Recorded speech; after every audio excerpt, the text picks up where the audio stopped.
भक्तजनों, माताओं, बहनों, सादर जय श्री कृष्ण। हमारे YouTube चैनल में आप सभी का बहुत बहुत स्वागत है। मैं हूं आपके साथ आचार्य धर्मेंद्र शास्त्री। आज हम आप सभी को संतान सप्तमी व्रत के शुभ मुहूर्त एवं विधि विधान के बारे में संपूर्ण जानकारी प्रदान करने जा रहे हैं। आप सभी से अनुरोध है कि इस ज्ञानवर्धक वीडियो को अंत तक देखिएगा और देखने के बाद अधिक से अधिक लोगों को शेयर भी कर दीजिएगा। तो सबसे पहले आपको और आपके पूरे परिवार को संतान सप्तमी की बहुत बहुत शुभकामनाएं और बधाइयां। भगवान शंकर जी तथा माता पार्वती जी का भरपूर आशीर्वाद आप सभी के जीवन पर सदैव बना रहे। आप सभी सुखी रहें, स्वस्थ रहें, व्यस्त रहें, मस्त रहें। भाद्रपद मास के शुक्ल पक्ष की सप्तमी तिथि के दिन संतान सप्तमी का व्रत किया जाता है। इस बार सप्तमी तिथि का आरंभ 9 सितंबर 2024 की रात को 9:53 से हो जाएगा, जो कि 10 सितंबर 2024 की रात को 11:12 पर सप्तमी तिथि समाप्त हो जाएगी। अतः सूर्योदय व्यापिनी और मध्याह्न व्यापिनी जो सप्तमी तिथि रहेगी वो 10 सितंबर 2024 मंगलवार के दिन ही रहेगी। यानी सभी माताओं बहनों को संतान सप्तमी का व्रत 10 सितंबर 2024 मंगलवार के दिन ही करना है। इस संतान सप्तमी को मुक्ताभरण सप्तमी के नाम से भी जाना जाता है। यह व्रत विशेष रूप से संतान प्राप्ति के लिए, संतान की रक्षा के लिए तथा संतान की उन्नति के लिए किया जाता है। इस व्रत में भगवान शंकर जी एवं माता गौरी पार्वती का विशेष पूजन अर्चन किया जाता है।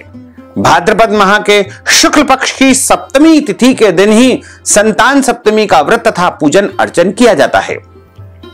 इस दिन माताओं के द्वारा अपनी संतान के लिए यह व्रत तथा पूजन अर्चन किया जाता है। प्रातः काल स्नान और नित्य कर्म से निवृत्त होकर के स्वच्छ वस्त्र माताओं को पहनना चाहिए। इसके बाद प्रातः काल में भगवान विष्णु और भगवान शिव की पूजा अर्चना करनी चाहिए और सप्तमी व्रत का संकल्प धारण करना चाहिए। संकल्प का अर्थ होता है प्रतिज्ञा करना या शपथ लेना या मन ही मन कहे कि आज मैं संतान सप्तमी का व्रत करने जा रहा हूं या करने जा रही हूं।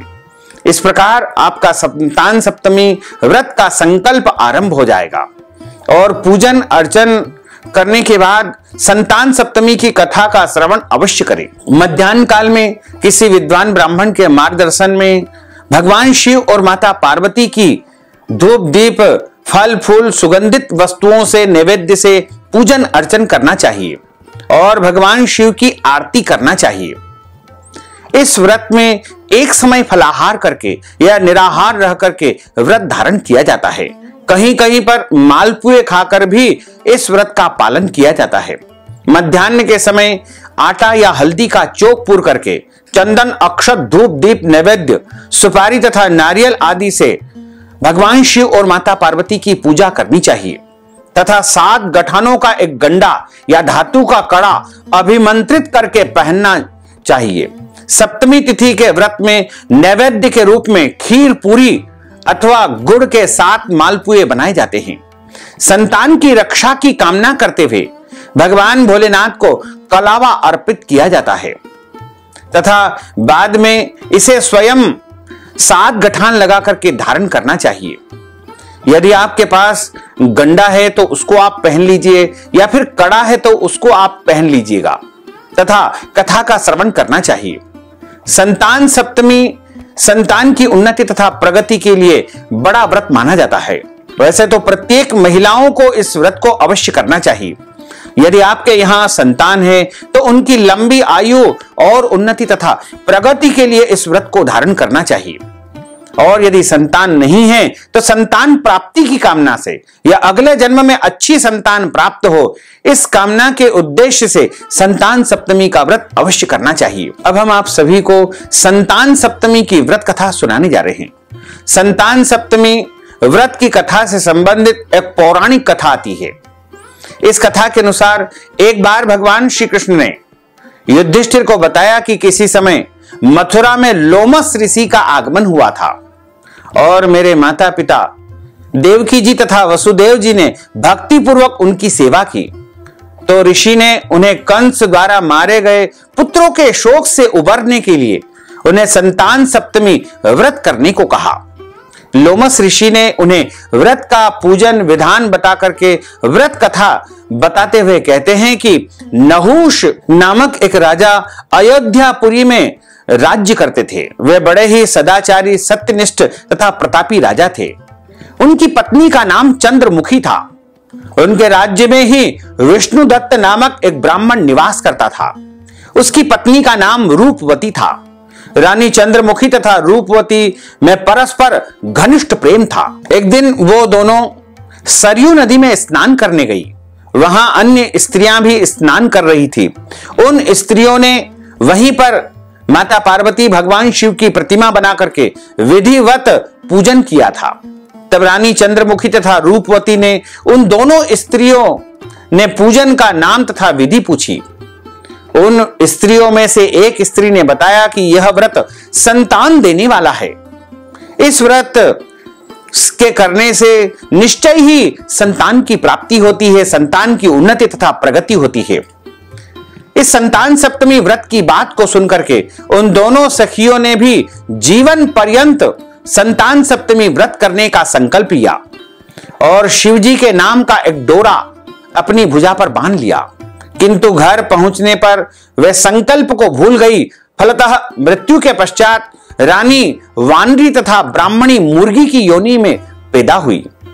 कालांतर में दोनों पशु योनि को छोड़ करके पुनः मनुष्य योनि में आई और चंद्रमुखी मथुरा के राजा पृथ्वीनाथ की रानी बनी तथा रूपवती ने फिर एक ब्राह्मण के घर में जन्म लिया। इस जन्म में रानी का नाम ईश्वरी तथा ब्राह्मणी का नाम भूषणा था। भूषणा का विवाह राजपुरोहित अग्निमुखी के साथ हुआ। इस जन्म में भी उन दोनों ने बड़ा परस्पर प्रेम था। व्रत भूलने के कारण ही रानी इस जन्म में भी संतान सुख से वंचित रही। भूषणा ने व्रत को याद रखा था, इसलिए उसके गर्भ से सुंदर तथा स्वस्थ 8 पुत्रों ने जन्म लिया। रानी ईश्वरी के पुत्र शोक की संवेदना के लिए एक दिन भूषणा उसके घर मिलने गई। उसे देखते ही रानी के मन में ईर्ष्या पैदा हो गई और उसने उसके बच्चों को मारने का प्रयास किया, किंतु बालक न मर सके। उसने भूषणा को बुला करके सारी बात बताई और फिर क्षमा याचना करके उससे पूछा, किस कारण से तुम्हारे बच्चे नहीं मर पाए। भूषणा ने उसे पूर्व जन्म की बात स्मरण कराई और उसी के प्रभाव से आप मेरे पुत्रों को चाहकर भी न मरवा सकी। यह सब सुनकर के रानी ईश्वरी ने भी विधि पूर्वक संतान सुख देने वाला संतान सप्तमी का, मुक्ताभरण सप्तमी का व्रत रखा। तब व्रत के प्रभाव से रानी पुनः गर्भवती हो गई और एक सुंदर बालक को जन्म दिया। उसी समय से पुत्र प्राप्ति और संतान की रक्षा के लिए संतान सप्तमी का व्रत सभी को करना चाहिए। इस व्रत को जो कोई भी माताएं, बहनें, महिलाएं करती है, उन्हें संतान की प्राप्ति होती है और संतान की उन्नति तथा प्रगति होती है। इसलिए अनिवार्य रूप से सभी माताओं, बहनों को संतान सप्तमी का व्रत अवश्य करना चाहिए। इस व्रत में वैसे तो शुद्ध और सात्विक भोजन करना चाहिए, लेकिन विशेष रूप से इस व्रत में 21 मालपुए बनाए जाते हैं। इनमें 7 मालपुए भगवान को अर्पण किए जाते हैं और 7 मालपुए ब्राह्मण को दान दिए जाते हैं तथा 7 मालपुए स्वयं व्रतधारी जब पारणा करते हैं शाम के समय, उस समय भोजन के रूप में ग्रहण करते हैं। यह व्रत एक समय भोजन का होता है, यानी इसमें आप दोपहर व्यतीत हो जाने के बाद तीसरे प्रहर में भोजन ग्रहण कर सकते हैं। लेकिन ध्यान रखें, शुद्ध और पवित्र भोजन करें। लहसुन, प्याज, मांस, मदिरा का उसमें बिल्कुल उपयोग न करें। दाल, चावल, रोटी, सब्जी सब कुछ आप उपयोग कर सकते हैं, कोई दोष नहीं लगेगा। लेकिन अनिवार्य रूप से मालपुए या खीर पूरी का भोजन आपको इस व्रत में उपयोग करना चाहिए। बोलिए लक्ष्मी नारायण भगवान की जय, भोले ईश्वर भगवान की जय। अच्युतम केशवम राम नारायणम कृष्ण दामोदरम वासुदेवम हरे, श्रीधरम माधवम गोपिका वल्लभम, श्री जानकी नायकम श्री रामचंद्रम भजे। जानकी मनोहरम सर्वलोक नायकम, श्री शंकरादि सेवितम, पुण्य नाम कीर्तनम, श्री राम राम राम राम राम नाम तायकम। रामा कृष्ण वासुदेवा भक्ति मुक्तिदायकम, रामा कृष्ण कृष्ण वासुदेवा भक्ति मुक्तिदायकम। हरे राम राम राम हरे हरे, हरे कृष्ण कृष्ण कृष्ण हरे हरे, श्री कृष्ण गोविंद हरे मुरारे, हे नाथ नारायण वासुदेवा, हे नाथ नारायण वासुदेवा, हे नाथ नारायण वासुदेवा। बोलिए लक्ष्मी नारायण भगवान की जय, भोलेश्वर भगवान की जय, गजानन गणपति भगवान की जय, पार्वती माता की जय। धर्म की जय हो, अधर्म का नाश हो, प्राणियों में सद्भावना हो, विश्व का कल्याण हो, सनातन धर्म की जय हो, गौ माता की जय हो, नगर बस्ती की जय हो, आज के आनंद की जय हो, कल के आनंद की जय हो, परसों के आनंद की जय हो, बरसों बरसों के आनंद की जय हो। ओम नमः पार्वती पते, हर हर महादेव हर।